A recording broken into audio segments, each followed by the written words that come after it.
entity is derived from another entity. Your formation is a derivation from another existing one. Derivation is your ancestry. You, as a physical person, have roots. The same way words have theirs. A corresponding idea applies to the process of derivation, one of the fundamental aspects in Arabic grammar. It extensively contributes to the expansion of vocabulary, alluding to the memorization of Arabic verbs in their different base forms like Form 1, Form 2, Form 3, etc., which adds to the course of forming new words from the ones you may already know. By attaching a prefix, an infix, or a suffix, depending on the applied pattern, meant to compose a specific part of speech. You have heretofore learned how to derive Form 1 sound verbs, hollow verbs, active participles. Considering the fact that you are well informed and familiar with the pattern fa'il as indicated by the name of the active participle in Arabic, ismul fa'il, you know that the construction of the latter involves the insertion of an alif in between the first and second radicals and a kasra in between the second and third radicals. It is noteworthy that the radicals fa, ain, lam are placeholders for the roots of verbs.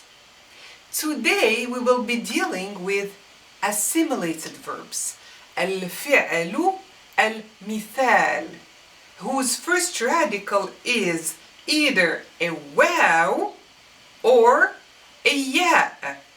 These defective, weak letters play peekaboo according to some grammar rules. They blend in some words and disappear. They assimilate with the new circumstances like conjugation or during the course of derivation. They practically adjust to new situations. Now, these verbs are completely regular in forming the active participle. We treat them in the same fashion as sound verbs. An alif to be added right after the first radical and a kasra right after the second radical, period. The cardinal number wahid is the active participle of wahada or wahuda or wahida, meaning to be alone, to be isolated, as most of us are right now. For example, وحد الجميع بسبب فيروس كورونا. وحد الجميع. الجميع means everyone. When this word is on its own, it has to be definite. It has to carry the definite article al, unless it is part of a grammatical construction as genitive construction. Then the second term or the other following term would carry this definite article al. For example, instead of saying وحد الجميع, I could say وحد جميع الناس. So جميع الناس is equals الجميع. جميع الناس, all people or all the people, everyone, everybody. So is الجميع, same meaning. So وحد الجميع everyone is isolated. بسبب بسبب because of بسبب فيروس كورونا because of coronavirus. Here in Arabic, since the syntax is different, the name of the virus comes after its noun. We don't say coronavirus, we say virus and then we name it virus corona. Let's take the example of the verb وقع. وقع is another assimilated verb starting with the waw. وقع means to fall down, to kneel down, or to happen, to occur. As you know, a definition varies according to context. واقع is its active participle, which means reality, truth, as a noun. For example, جائحة كورونا واقع رهيب. جائحة كورونا. جائحة, pandemic. The coronavirus pandemic. But in Arabic we start with the pandemic and then we name it. جائحة, pandemic, جائحة كورونا is an awful reality. واقع رهيب. جائحة كورونا is the subject. واقع رهيب is the predicate. واقع رهيب. رهيب is the modifying adjective of the noun واقع. Awful. رهيب, awful, is an awful reality. Alright? And this واقع can also be an adjective. As you know, an active participle may be a noun or an adjective. Such as خطورة فيروس كورونا أمر واقع. So خطورة فيروس كورونا, خطورة, the severity of the coronavirus. خطورة, severity. خطورة فيروس corona, so the severity of the coronavirus is, we don't have is in Arabic, so we don't use anything, is what? أمر واقع. أمر means a state, a situation. So واقع, أمر واقع, a true state, a real situation. Actually is a fact. أمر واقع means a fact. So واقع is modifying أمر. Alright? Here, which means that we are in trouble. Actually, we are in trouble. Actually, في الواقع نحن واقعون في مشكلة. So, literally translates as we've fallen. نحن واقعون. نحن, first person, plural, masculine or feminine. Let's use it as masculine here. We've fallen into في, a bad situation, a difficulty. في مشكلة. So, في الواقع نحن واقعون في مشكلة means actually we are in trouble. واقع في مشكلة, this expression means be in trouble. And واقعون is the masculine plural of واقع. So, but this sound masculine plural can be used just for human. So, know that if we use the broken plural وقائع, which is also another plural for واقع, you would imply occurrences, incidents, events. So you cannot say نحن وقائع في مشكلة. So we are incidents in a bad situation. No, we don't say that. نحن واقعون if you're referring to people, to human, to yourself. أنت واقع في مشكلة. You are in trouble. Second person, singular, masculine, singular. أنت. So try to apply the other subject pronouns on the same sentence, which is really a smart practice for you. In fact, there is a wide range of expressions employing this active participle within dramatic or undramatic scenarios, figuratively or literally expressed. Let's say that you're caught in a trap. You're caught in a trap. أنت واقع في فخ. Again, I ignored the ending vowels. I didn't say أنت واقع في فخ. I said أنت واقع في فخ. واقع في فخ.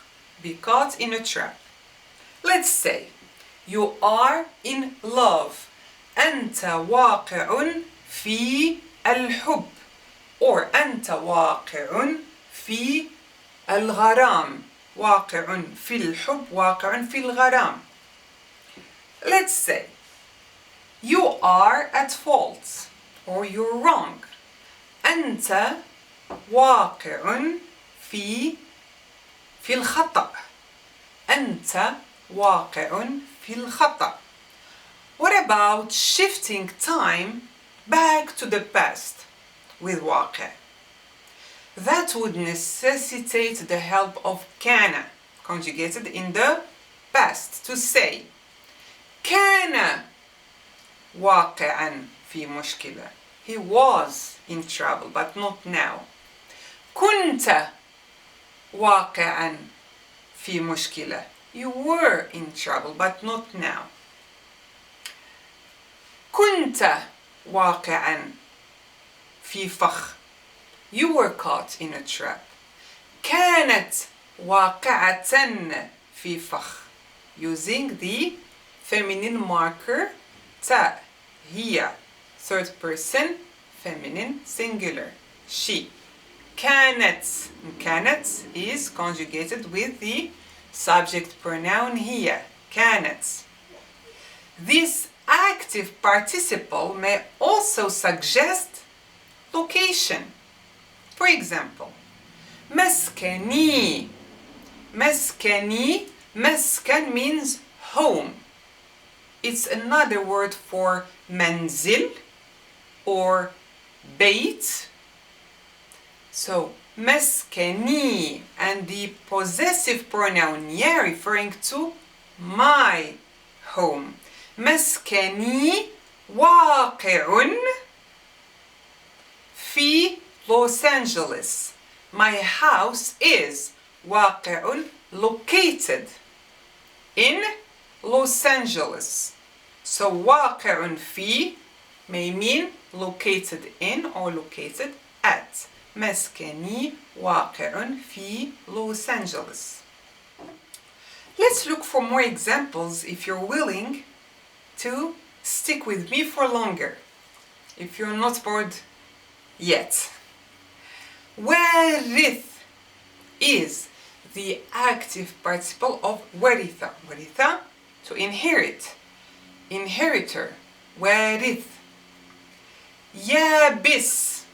See, we didn't have any examples with assimilated verbs starting with ya because there are very few of them. You will mostly encounter verbs starting with the wow. So, يبس, to dry. يابس is its active participle.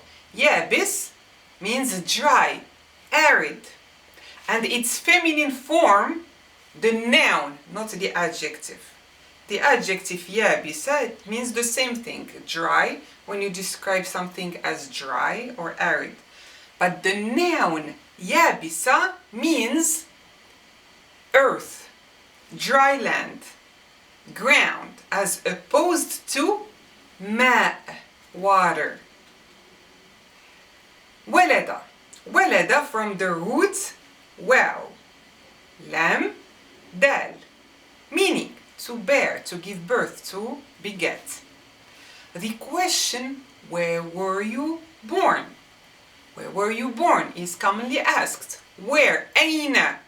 ولدت. ولدت is in the past, passive form. Second person, masculine, singular. أنت, you. أين ولدت?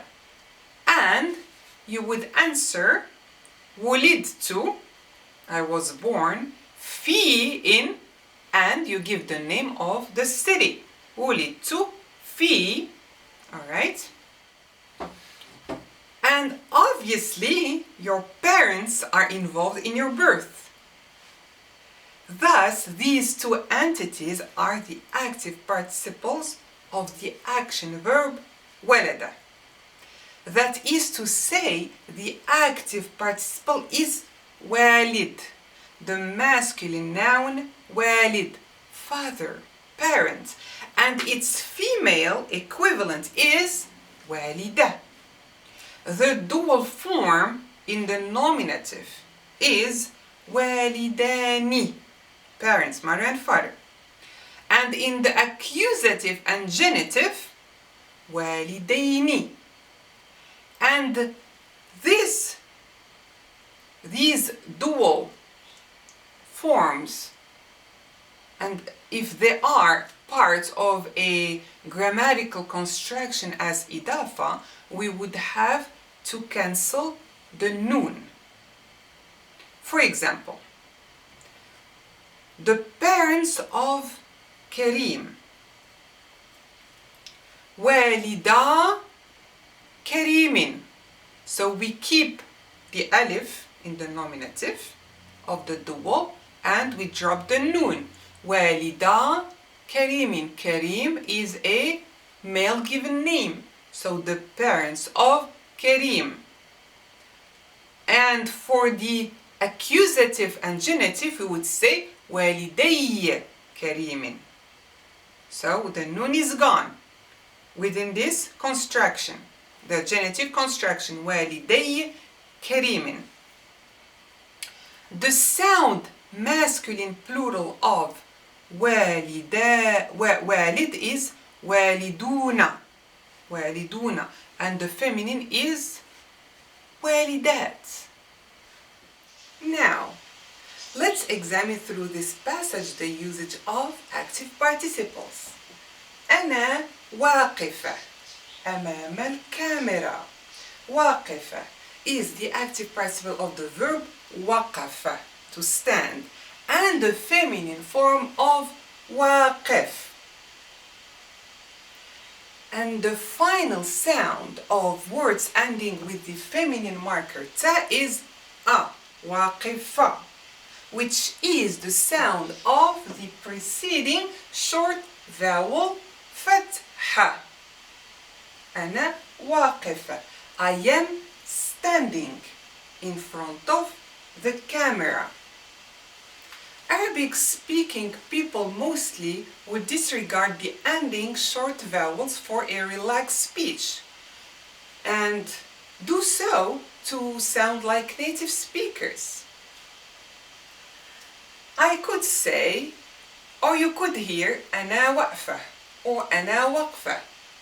So if you learn how to speak the modern standard Arabic, there is a high chance that you could guess the meaning of the other dialects, because modern standard Arabic is the foundation of all the other dialects. So start with this and then you will be fine with the others. في, in, في غرفة واسعة. Again, we ignored the last short vowels. I didn't say في غرفة واسعة.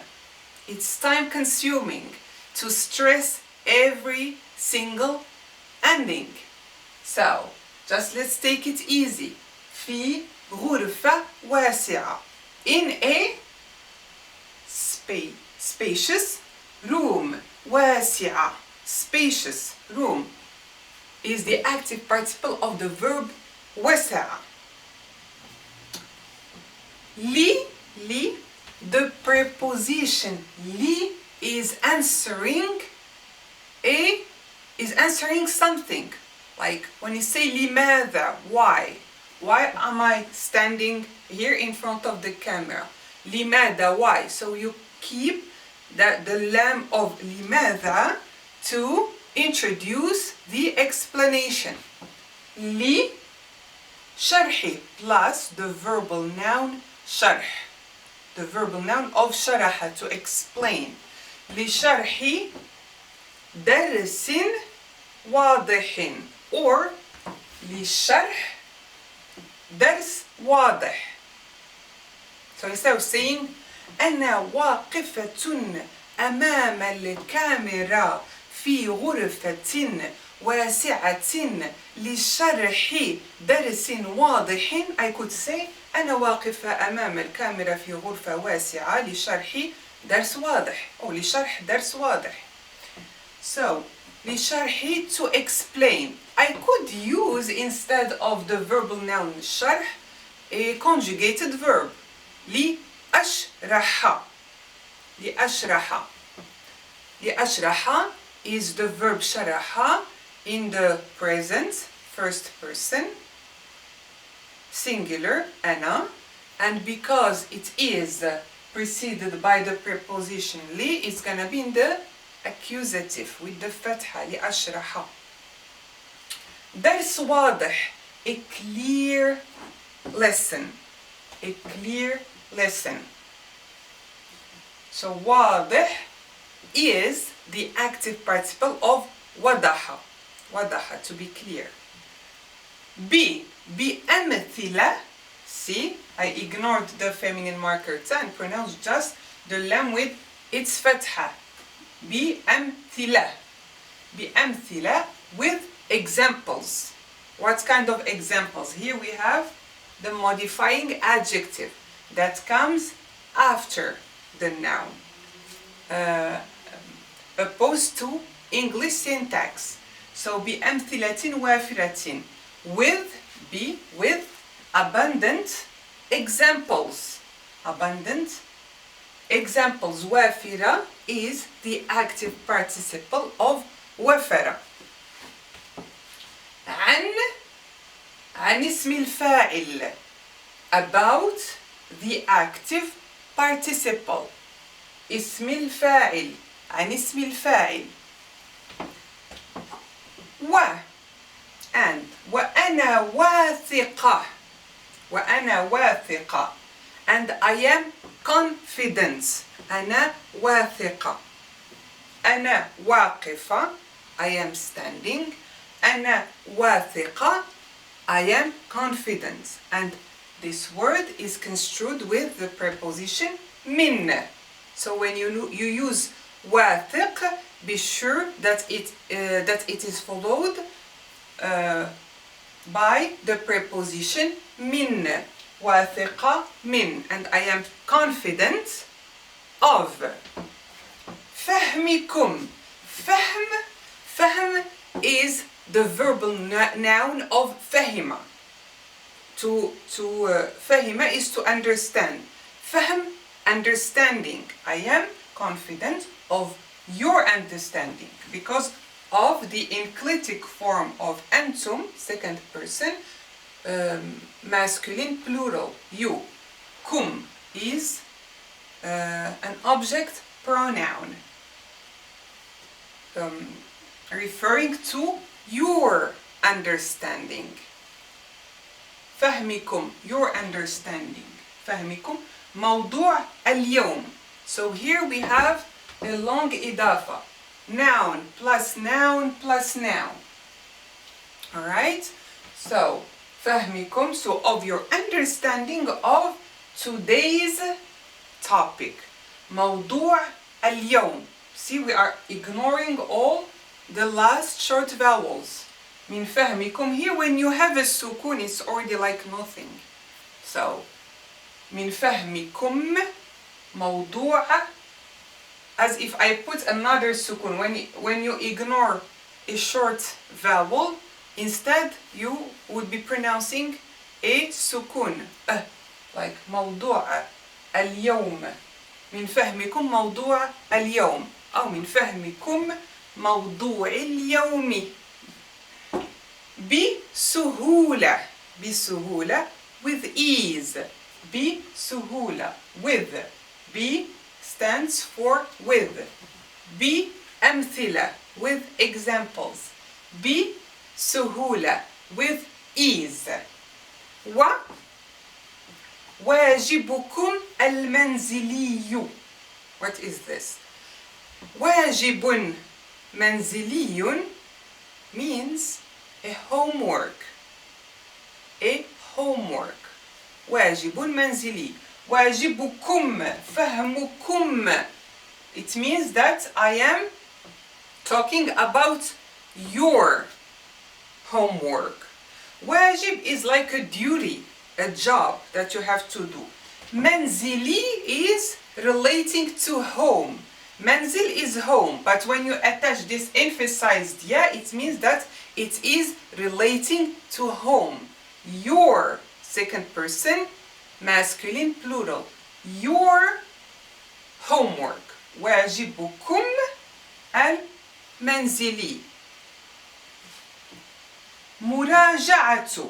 مراجعة, to review. So here is the subject, and here the rest is the predicates.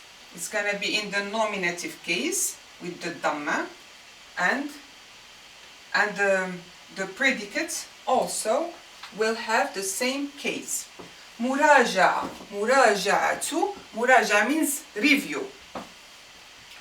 كل الكلمات الواردة. See, here again we have a long genitive construction. Noun plus noun plus noun.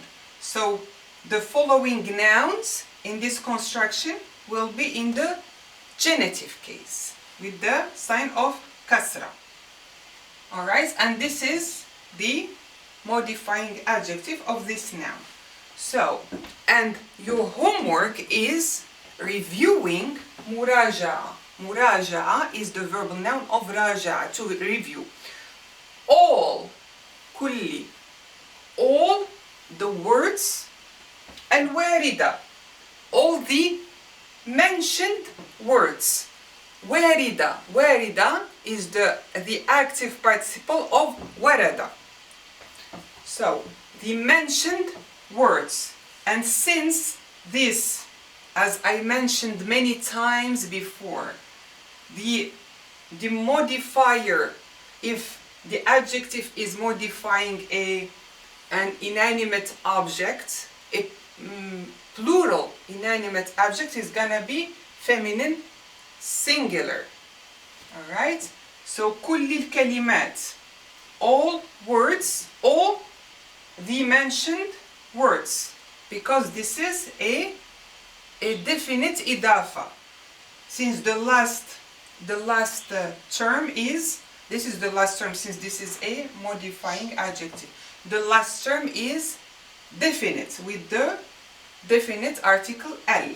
مراجعة كل الكلمات الواردة, or مراجعة كل الكلمات الواردة. See, no short vowels. So, and your homework is, we don't have the auxiliary verb in Arabic.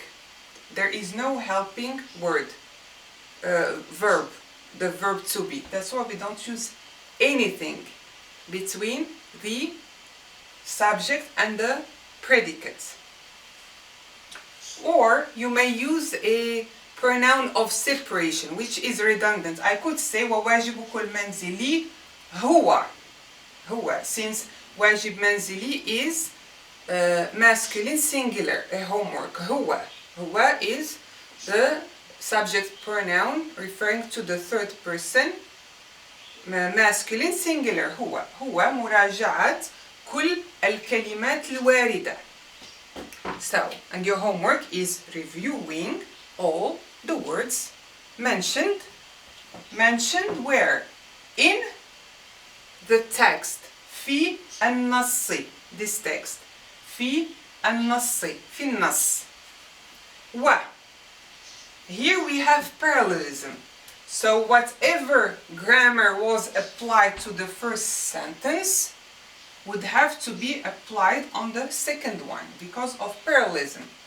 So we have حفظه. Here we use the verbal noun مراجعة, and we did so in the second sentence. حفظه. حفظ means learning, memorizing. حفظه. حفظها. Instead of saying حفظ كل الكلمات الواردة, we have replaced it with the object pronoun ها. Feminine singular, even though كل الكلمات is plural, as I said, because this is كلمات are inanimate objects, so we will use feminine singular object pronoun ها. وحفظها. And learning them, learning the words, learning them. عن ظهر قلب. عن ظهر قلب means by heart, and learning them by heart. عن ظهر قلب, by heart. وبالتوفيق, and good luck. So, as a relaxed speech, that would sound like this. أنا واقفة أمام الكاميرا في غرفة واسعة لشرح درس واضح بأمثلة وافرة عن اسم الفاعل، وأنا واثقة من فهمكم موضوع اليوم بسهولة، وواجبكم المنزلي مراجعة كل الكلمات الواردة في النص وحفظها عن ظهر قلب وبالتوفيق.